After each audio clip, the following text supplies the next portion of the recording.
Alright, so we've got our grisaille, this kind of grayscale painting, and we're going to go ahead and we're going to do kind of a glaze of color over top digitally in a similar fashion as they would have done back in the Renaissance. This glazing of color kind of technique, you can also paint it over top of a bruni using kind of brown tones, as well as a verdi where you're using more of a kind of monochrome green. This painting here is by an artist named André de Sarto. This is the Sacrifice of Isaac from 1527.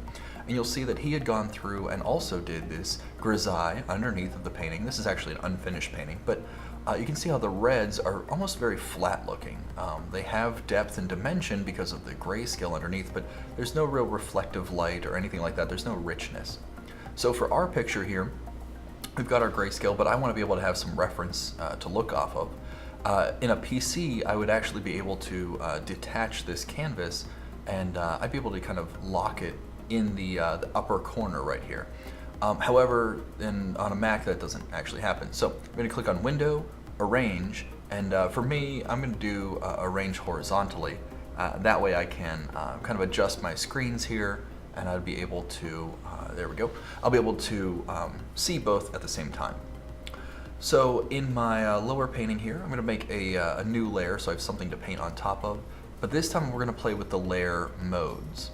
So right there it says normal, however we're going to change it around. We could use overlay, we could also use multiply, but I'm going to go ahead here and, well, let's show you what I'm doing. So grab my paintbrush, excuse me, and I'm just going to go ahead and paint. You can see how it goes on solid like anything else. But when I change those layer modes, look at how the color interacts differently with the layers underneath it, the grayscale, almost like it's being kind of transparently glazed over top. I'm going to click on color.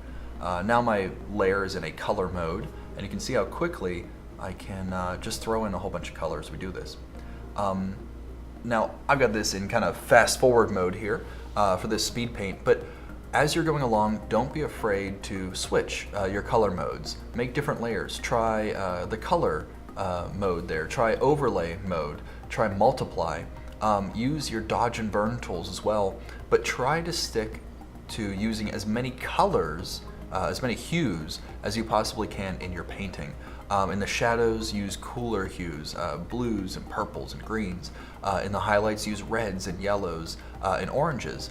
It might look a little bit more impressionistic or even post-impressionistic, but that's kind of okay. That's the look we're going for.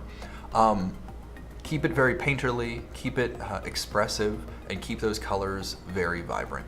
I think you're going to end up with something that looks pretty cool. Our next project will solve a lot of the problems that you ran into during this assignment, but when you're done, it's going to end up looking kind of painterly, but it'll have a nice little splash of color as well. So have fun and go ahead and paint.